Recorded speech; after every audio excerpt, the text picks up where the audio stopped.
After the Fologram plugin has been installed, the next time you launch Rhino, the Fologram plugin will be registered.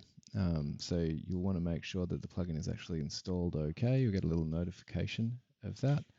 And you can launch the plugin window by running the Fologram command. So the Fologram plugin window lives separately to Rhino, though you can dock the window in any of these other existing tool panels. So I like to dock it just over here next to my layers, so you can easily switch between the two.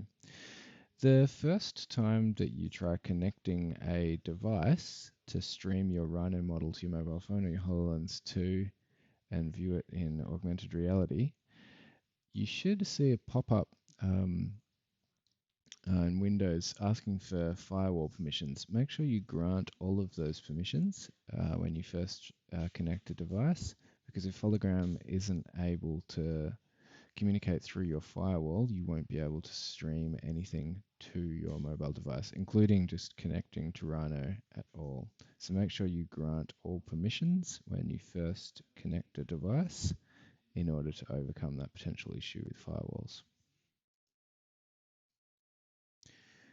If you're unable to connect your device to Fologram, it could be an issue with your firewall settings. You've got a few options here for trying to troubleshoot any potential firewall issues. The first is you can simply disable all of your firewalls and see if you can connect Fologram. That includes your Windows Defender firewall and any third-party firewalls that you might have running, like McAfee or other providers. So you can try disabling your firewall just by selecting the network profile that you have active and then just switching off that firewall and acknowledging that that is what you want to do. That can potentially solve any issues which might be preventing Fologram from communicating with your mobile device. The other option is to check the firewall rules that are set for Fologram. So you can do that by hitting the start menu and just typing in allow an app through the Windows firewall. And then if you have administrator rights, you can click change settings, scroll down and find Fologram, and just make sure that you have both public and private networks set to allow the app to communicate through your firewall.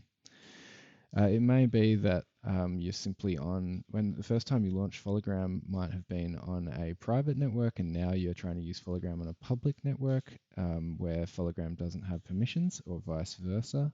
This can be a common cause of connection issues. A third option for enabling firewall settings is to click on the advanced settings in your firewall and network protection settings panel and edit the rules that you currently have set for Fologram to communicate through your network. So you can click on outbound rules, look for Fologram. My apologies, inbound rules. And double click on the properties or on the rule to access the properties. Click on the advanced tab and then just make sure that this rule is applied to all of the different network profiles.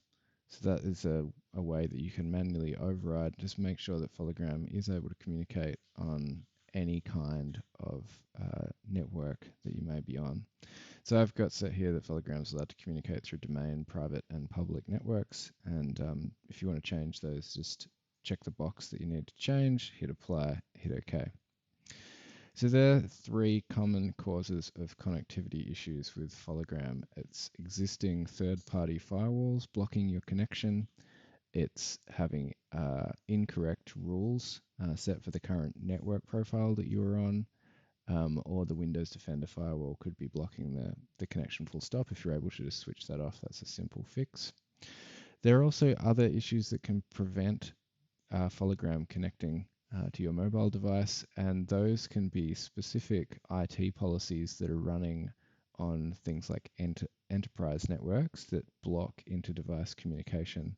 So if you're on an enterprise network, either at your workplace or institution, you might be needing to contact your IT department just to verify whether or not that network allows inter-device communication, as that could potentially also be causing an issue.